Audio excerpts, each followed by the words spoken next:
and today I'm going to talk to you about the must-have varieties that you want to get early buds and blooms. And number one is going to be a sugar dragon or a voodoo child. I'm going to call it Solanaceae setaceus hybrids, or 8S. And here's a great example. This is voodoo child from UCNR. You can see a flower bud here. It's one of the earliest ones.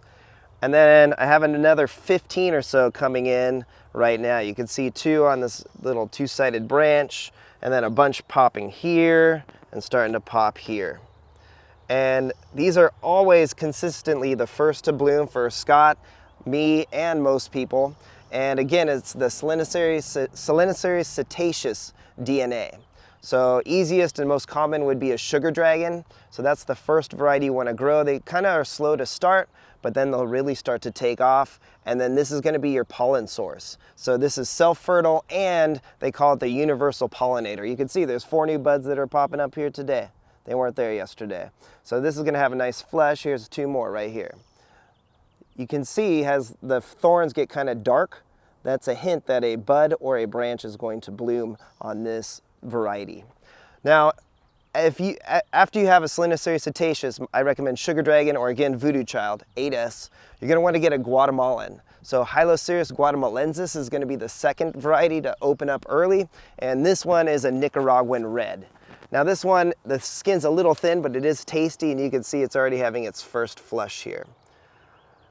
So these tend to be a bit more sensitive to the cold, and oh, there's some nice new buds here. And this, you'll see, you'll get a nice mixture of branches and buds on these more mature plants. So these are the first 2 varieties you'll want to start growing, in my opinion. Will be a Guatemalan. I would recommend American Beauty, or this Nicaraguan red is another good one. Let's go up the hill and let's go show you some other ones that are of the similar species that will also be early bloomers. Let's go. So Paul Thompson was definitely onto something, because he crossed a setaceus, this one is Houghton, with a Guatemalensis, which is Rixford here. Now, Rixford is a little cold sensitive, Houghton's a little spiny, but the offspring were great because they are sugar dragon or Arizona purple, probably. I think this one's the same as voodoo child, and you can see it's got a bud here. It's another early blossom, one of the first to bloom. And then, if Scott noticed already, sugar dragon's having its first wave as well. And I've noticed that these are slightly delayed because they also get more shade. So this is a different section of the yard, it gets more shade. So notice that these sugar dragons are blooming slightly slower than the voodoo child you saw down the hill. Looks like that might be a bud to branch, but it is awake. And then here's Neon, which has not woken up yet. But this one was moved last year. It's a really old plant. And people keep asking me to do a video on all of these. I will when I have flowers and fruit on them, hopefully this season. Just really quick, I would say that Neon tastes slightly better than sugar dragon, in my opinion so far. I really like it, but the fruit tends to be smaller. Now, you can see a bunch of other Guatemalans here that will be early bloomers. This is G1, not much action here, but this G2 already has some flower buds. Here's one and another one. And again, this is the Guatemalan variety, Hylocereus guatemalensis. And this is similar to American Beauty, which is another great one that's going to be an early bloomer.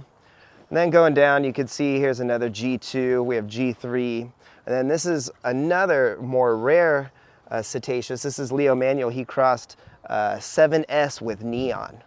So you can see it hasn't woken up yet. It's a little slower than sugar dragon and voodoo child, but I'm interested to see when this one makes some flower buds.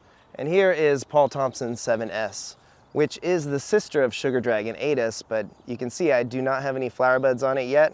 It is sort of a younger plant, so maybe next season it might be an early bloomer, so we'll see.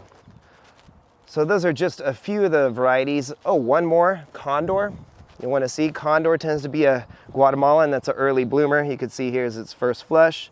And this plant's not even very large.